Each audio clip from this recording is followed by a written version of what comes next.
জীবন হয়তো মনে হচ্ছে শূন্য, নেমে এসেছে একরাশ হতাশা। কিন্তু মনে রেখো, যে গাছের পাতা হারিয়ে দাঁড়িয়ে থাকে সে আবার সবুজে ভরে যায়। হতাশা মানে কি? হতাশাবাদী কাকে বলে?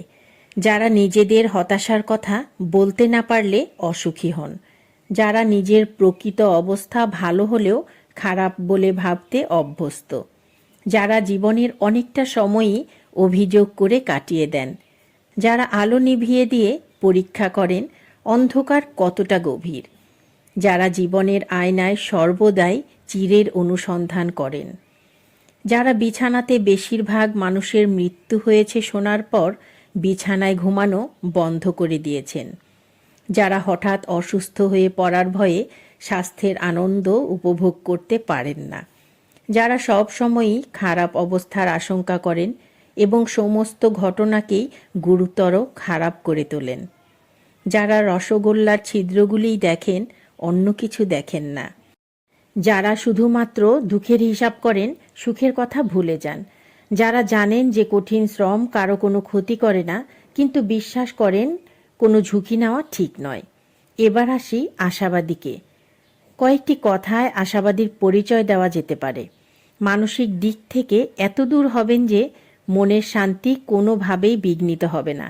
প্রত্যেকের স্বাস্থ্য, সুখ ও সমৃদ্ধির কথা বলবেন।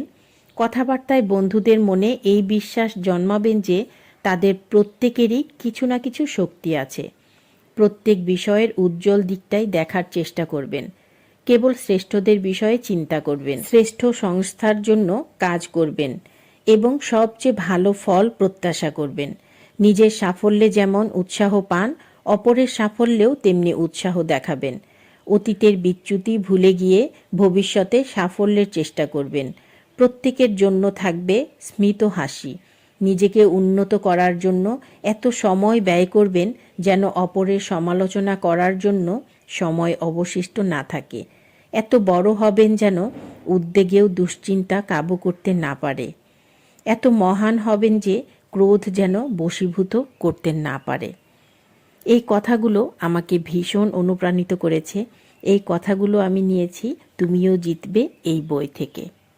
জীবন চলার পথে হতাশা, খারাপ সময়, বিপদ আপদ, দুঃখ কষ্ট থাকবেই।